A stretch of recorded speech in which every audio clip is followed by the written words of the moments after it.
উপাধ্যক্ষ আবু ইউসুফ। বক্তব্য নিয়ে আসছেন জনাব হযরত মাওলানা আবু ইউসুফ।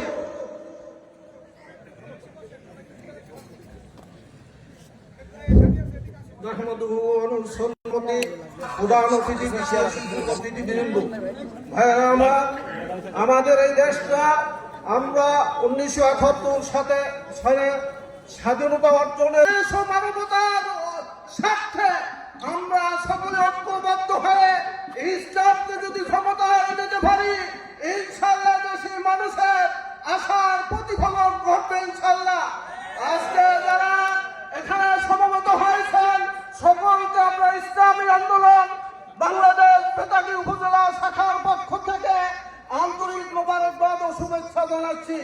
আমার ভাইয়েরা, আমাদের যে আটদলীয় জোট এখন আমাদের এদেশে কাজ করতেছে, আমাদের স্পষ্ট কথা, আমাদের দল আমাদের জোট থেকে যাকে প্রার্থী হিসাবে এখানে মনোনয়ন দেওয়া হবে তার পক্ষে আমরা ঐক্যবদ্ধভাবে কাজ করব।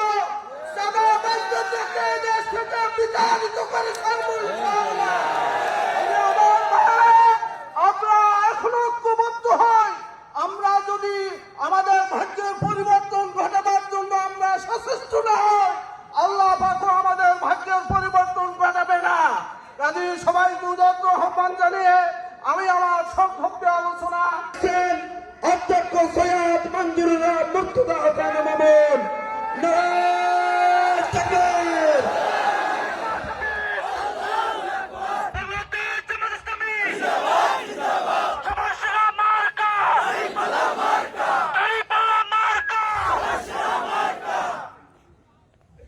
أعوذ بالله من الشيطان الرجيم بسم الله الرحمن الرحيم। আজকের এই সভার সভাপতি বেতাগী উপজেলা শাখার আমির মাওলানা সাইদুল ইসলাম সোহরাব, সভায় উপস্থিত রয়েছেন এই আসন থেকে জামাত ইসলামী বাংলাদেশ মনোনীত প্রার্থী ডক্টর আলহাজ সুলতান আহমদ, উপস্থিত রয়েছেন এই জেলার সাবেক আমির মাওলানা আবু জাফর সালেহ, উপস্থিত আছেন মাওলানা শেখ আফজালুর রহমান নায়েব আমির বরগুনা জেলা, সর্বোপরি উপস্থিত আছেন বেতাগী উপজেলা ইসলামী আন্দোলনের সভাপতি মাওলানা আবু জাফর আবু ইউসুফ, উপাধ্যক্ষ ছাত্রনেতা বরগুনা জেলার এস.এম. হাবিবুর রহমান, বিভিন্ন ইউনিয়ন পরিষদের চেয়ারম্যান বৃন্দ, বিভিন্ন উপজেলার আমিরগণ, সাংবাদিক বৃন্দ, আইন শৃঙ্খলা রক্ষাকারী বাহিনী বৃন্দ এবং সর্বস্তরের সুধী বৃন্দ, আসসালামু আলাইকুম ওয়া রাহমাতুল্লাহি ওয়া বারাকাতুহু। কথা বলার সময় কম, কারণ আমাদের প্রধান অতিথি বক্তব্য দিবেন শীতের দিনের বেলা, 5:20 দিকে সূর্য ডুববে। সংক্ষেপে কথা বলবো। এই বেতাগীতে এসেছি, এখানে আমার বেশ কয়েকজন প্রিয় মানুষ আছেন। সাবেক উপজেলা চেয়ারম্যান শাহজাহান কবির সাহেব, সাবেক উপজেলা চেয়ারম্যান গোলাম কবির সাহেব, আগের উপজেলা চেয়ারম্যান ফোরকান সাহেব, অনেক গণ্যমান্য ব্যক্তিবর্গ আছেন, সবার নাম বলবো না, তারা আসলে আমার খুব প্রিয় মানুষ। হয়তো সময়ের অভাবে তাদের সাথে দেখা করা সম্ভব হবে না, তাদেরকে সালাম জানালাম। আজকে আমরা কেন এখানে সমবেত হয়েছি, কারণ আমরা দুটো রাজনৈতিক দলকে দেখেছি। একটি 21 বছর একটানা দেশ চালিয়েছে, একটি দল 10 বছর চালিয়েছে। আমরা কি দেখেছি? আমরা দেখেছি এক দল চেটেছে আর এক দল বেটেছে, এক দল জনগণকে ডলেছে আর একজন জনগণকে মুছিয়েছে। আমরা এই অবস্থা থেকে মুক্তি চাই, আর মুক্তি চাই বলেই মানুষ এখন নতুন চিন্তা ভাবনা শুরু করেছে। তারা ইসলামের পথে যাওয়ার কথা চিন্তা করে, তারা দেখে যে ইসলাম ছাড়া কোনো শান্তি নাই। ইন্না দ্বীনা ইনদাল্লাহিল ইসলাম, আল্লাহর মনোনীত ধর্ম হচ্ছে ইসলাম। এই ইসলামের মধ্যেই সুখ আছে, শান্তি আছে, সত্যের খবর আছে। আমি এই মানুষের মুখের দিকে চেয়ে তাদের কথা শুনে আমার ইমানি দায়িত্ব হিসেবে আমি জামাত ইসলামে যোগদান করেছি। আলহামদুলিল্লাহ। আমার দৃষ্টিতে জামাত ইসলাম বলেন, ইসলামী আন্দোলন বলেন, জমিয়াতে হিজবুল্লাহ বলেন, জমিয়াতে মুসলিহিন বলেন, খেলাফত আন্দোলন বলেন, খেলাফত মজলিস বলেন, যতগুলোই বলেন সবের কিন্তু লক্ষ্য এক এবং অভিন্ন, সেটা ইসলামী জীবন ব্যবস্থা কায়েম করা। পথ ভিন্ন থাকতে পারে, লক্ষ্য এক, পথ ভিন্ন। এই ভিন্ন পথে ভিন্ন ভাবে যাত্রা শুরু হয়েছে, সবাই কিন্তু মিলবে একই মঞ্জিলে, একই নির্দিষ্ট জায়গায়। কাজেই মিছিলকারীদের আগমন, শুভেচ্ছার স্বাগতম। মিছিলকারীদের আগমন, সংগ্রামী সমাবেশ ইতিপূর্বে হোসনাবাদ ইউনিয়নের সভাপতি মাওলানা সাইফুল ইসলামের নেতৃত্বে এক মিছিল আমাদের মাঝে উপস্থিত হয়েছে।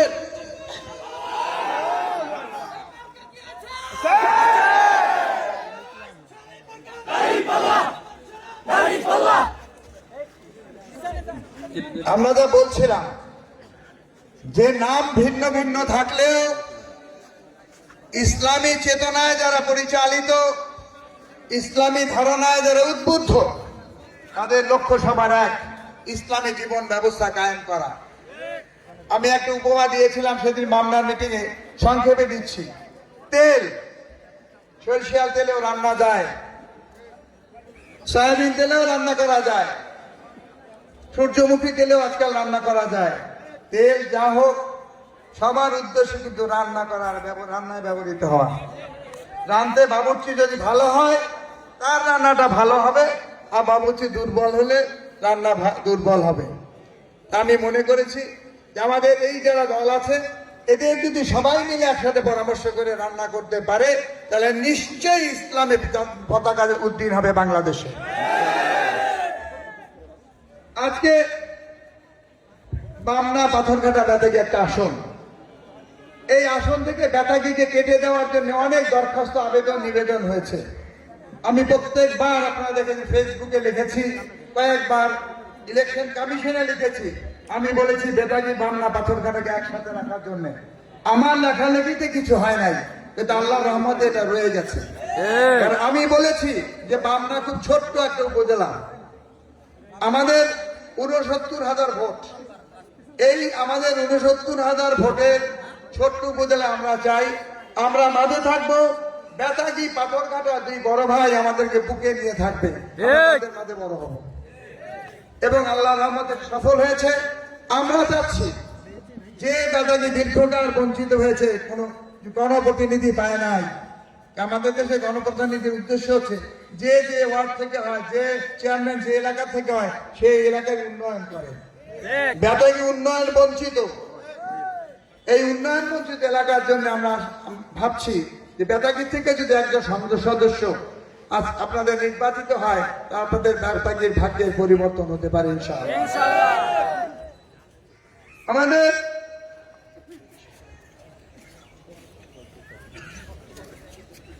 আমাদের বর্তমান না, বিএনপি মহাসচিব মহোদয় বলেছেন যে আওয়ামী লীগের বিরুদ্ধে যে সকল মামলা হয়েছে সেগুলো তুলে ফেলা হবে। আবার তিনি বিবৃতি দিয়ে বলেছেন, এ কথা তিনি বলেন নাই, আমি কিন্তু ভিডিওতে শুনেছি, আপনারা অনেকেই শুনেছেন। মামলা তুলে নেবেন ভালো, যে কটা কিলকুটা দিয়েছেন, যে কটা ঘর ভেঙেছেন, যে কটা জমি দখল করেছেন, সেগুলো ফেরত দেবেন কিনা তা তো বলেন নাই। আর একজন মন্ত্রী বলেছেন, শামসুজ্জামান দুদু, সাবেক মন্ত্রী, তিনি বলেছেন যে আমাদের দলের মধ্যে এমন কোন নেতা নাই যারা চাঁদার কিছু কম বেশি ভাগ পায় নাই, অর্থাৎ চাঁদা স্বীকৃতি দিয়েছেন। বরিশালের এমপি প্রার্থী শরফুদ্দিন ছোট্টু সাহেব বলেছেন যে 9 মাস 8 মাস খেতে 12 মাস খেতে দিয়েছি, এখন খাওয়া বন্ধ করে দিয়েছি। এগুলো কিসের আলামত? 12 মাস খায় নাই, এখন বন্ধ। ক্ষমতায় গেলে 5 বছর যে চাটবে, এতে কিন্তু বন্ধ হবে না। কাজে আপনারা চিন্তা করবেন যে আর চাটতে দিবেন না শান্তিতে থাকবেন। কথায় কথায় বলে 71-এর রাজাকার এই মুহূর্তে বাংলা ছাড়, কবে পুরান কথা, সেই কথাটা বারে বারে নতুন করে খানায়। এতই যদি ভালো খারাপ লাগে, আপনারা প্রথম সরকারে যাওয়ার সময় গিয়েছিলেন কেন? আমরা কিন্তু স্লোগান দিতে পারি যে 24-এ চাঁদাবাজ বন্ধ করো, বন্ধ কর তোদের কাজ। সুতরাং কথা বলতে হবে। আমি কথা বাড়াবো না, আমি বলছি যে আপনারা যদি আমাদের এলাকায় ইসলামী জীবন ব্যবস্থা প্রতিষ্ঠা করতে চান, তাহলে আপনারা একত্র হন। সে একতাবদ্ধ খাবার জন্য নয়, সে একতাবদ্ধ পড়ার জন্য নয়, সে একতাবদ্ধ ইমানি জোর হিসাবে ইমানি দিন প্রতিষ্ঠার জন্য। এবং কুলিন কুনতুম তুহিব্বুনাল্লাহ ফাত্তাবিউনি ইউহিব্বুকুমুল্লাহ ওয়া ইয়াগফির লাকুম যুনুবাকুম আল্লাহু গফুরুর রহিম। আল্লাহ রাসূলের মহব্বতে এই দোয়াটা করার জন্য সবাই একতাবদ্ধ হওয়া উচিত। আমি কথা বাড়াবো না, আমরা প্রধান অতিথি আরো নেতৃবৃন্দ আছেন, বক্তব্য দেবেন। আপনাদের সবাইকে ধন্যবাদ। আমরা যেন মিলেমিশে মামনা বাদাগি পাথরঘাটায় এমন একটা পরিবর্তন আনতে পারি যে পরিবর্তনে আল্লাহর দরবারে খুশি হয়, আল্লাহ খুশি হন। আপনি যেভাবে শাসক দিবেন সেইভাবে শাসন পাবেন। কাজে ভালো শাসক আমরা দেওয়ার চেষ্টা করবো ইনশাআল্লাহ। আল্লাহ হাফেজ। নাসরুম মিনাল্লাহি ওয়া ফাতহুন করিব। আবাশশিরিন। জনাব আসাদুজ্জামান আল মামুন। আলহামদুলিল্লাহ রাব্বিল আলামিন। আসসালাতু ওয়াসসালামু আলা সাইয়্যিদিল মুরসালিন আলা আলিহি ওয়া সাহবিহি আজমাইন। বাংলাদেশের 18 কোটি মানুষের হৃদয়ের স্পন্দন, বাংলাদেশের নির্যাতিত নিষ্পেষিত মানুষের স্বপ্নের ঠিকানা, বাংলাদেশ জামাত ইসলামী বেতাগী উপজেলা কর্তৃক আয়োজিত আজকের সুধী সমাবেশে উপস্থিত সম্মানিত সভাপতি, বেতাগী উপজেলার সংগ্রামী আমির জনাব মাওলানা সাইদুর রহমান সৌরভ, উপস্থিত আজকে অনুষ্ঠানের মধ্যমণি বেতাগী বামনা পাথরঘাটা গণমানুষের নেতা, বিশিষ্ট চিকিৎসা বিজ্ঞানী, বাংলাদেশ জামাত ইসলামী বেতাগী বামনা পাথরঘাটার মনোনীত জাতীয় সংসদ সদস্য পদপ্রার্থী জনাব আলহাজ ডাক্তার সুলতান আহমেদ, উপস্থিত জামাত ইসলামীর জেলা পর্যায়ের নেতৃবৃন্দ, উপজেলা পর্যায়ের নেতৃবৃন্দ, ইসলামী আন্দোলন, বাংলাদেশ খেলাফত মজলিসের নেতৃবৃন্দ, সাংবাদিক বন্ধুরা, প্রশাসনিক আইন শৃঙ্খলা কাজে নিয়োজিত কর্মকর্তা বৃন্দ, প্রাণ প্রিয় সুধী মন্ডলী, আপনার বেতাগীবাসী, আসসালামু আলাইকুম ওয়া রাহমাতুল্লাহি ওয়া বারাকাতুহু। সংগ্রামী উপস্থিতি, আজকে মূলত আমরা প্রধান অতিথির মুখ থেকে কথা শুনব। আমি দু একটি কথা বলার মাধ্যমে আমার বক্তব্য শেষ করতে চাই। বাংলাদেশের প্রায় 54 বছরে স্বাধীনতা অর্জিত হয়েছে। স্বাধীনতার পরবর্তী সময়ে আমরা দেখেছি যারা এই বিভিন্ন সময়ে রাষ্ট্র ক্ষমতায় এসেছে তারা নিজেদের পকেট ভারীতে ব্যস্ত ছিল, তারা বিদেশে গাড়ি বাড়ি করণে ব্যস্ত ছিল। মানুষের মৌলিক 5টি অধিকার, সেই 5টি অধিকার মানুষ সুষ্ঠুভাবে নিজেরা ভোগ করবে, সেটা বাস্তবায়নের যে বাংলাদেশের সাধারণ মানুষকে নিয়ে একটি মানবিক বাংলাদেশ গঠন করার জন্য যদি আমার রক্ত দিতে হয় তাহলে বাংলার মানুষ প্রস্তুত আছে ইনশাআল্লাহ। কিন্তু বাংলাদেশে আর কোন চাঁদাবাজকে ঠাঁই দেওয়া হবে না। সংগ্রামী ভাইয়েরা আমার, আমি আমার কথা দীর্ঘায়িত করব না। অতএব আমাদের সময় এসেছে আগামী ত্রয়োদশ জাতীয় সংসদ নির্বাচনের আগে আমি সরকারকে অনুরোধ করতে চাই যাতে করে লেভেল প্লেইং ফিল্ড তৈরি হয়। কোন একটি দলের এজেন্ডা বাস্তবায়ন এদেশে আর করতে দেওয়া হবে না। কোনোভাবেই বাংলাদেশের মানুষ তা মেনে নেবে না। সংগ্রামী ভাইয়ের আমার, আপনারা ইতিমধ্যে দেখেছেন অন্য দলের প্রার্থীরা তারা কুৎসা গাওয়া শুরু করেছে। আপনাদের যদি এতই মানুষের মণিকোঠায় যেতে হয়, আপনারা মানুষের জন্য কাজ করেন, মানুষ আপনাদেরকে কাছে টেনে নিবে। কথা ঠিক না বেঠে? এজন্য আমি অনুরোধ করব, কোন কুৎসা গঠন নয়, কিভাবে বাংলাদেশ গঠন করবেন, কিভাবে চাঁদাবাজ মুক্ত করবেন বাংলাদেশ, কিভাবে টেন্ডারবাজ মুক্ত করবেন, সেই চিন্তা করেন, সেই কথা মানুষকে বলেন। আমি সেই অনুরোধ করব। পরিশেষে আমি অনুরোধ করব, সংগ্রামী বেতাগীবাসী, আমার পূর্ববর্তী বক্তা বলে গিয়েছেন, এই বেতাগীর সন্তান ডাক্তার ওয়াহাব সুলতান আহমেদ আপনাদেরকে আমানত হিসাবে ডাক্তার শফিকুর রহমান পাঠিয়েছেন আপনাদের মাঝে একটি মানবিক বাংলাদেশ গঠন করার জন্য, একটি কোরআনের শাসন কায়েম করার জন্য, কোরআনের সংসদ গঠন করার জন্য প্রতিনিধি পাঠিয়েছেন। আপনারা কি বেতাকে থেকে জাগরণ তুলতে পারবেন? ইনশাআল্লাহ। মার্কা আছে, এই বাংলাদেশের মানুষের মার্কা আছে, এই সেই মার্কা আমার দিকে ইনশাআল্লাহ বাংলাদেশে। সংগ্রামী ভাইয়ার আমার, আমি সর্বশেষ আপনাদেরকে আবারও শুভেচ্ছা জানাচ্ছি।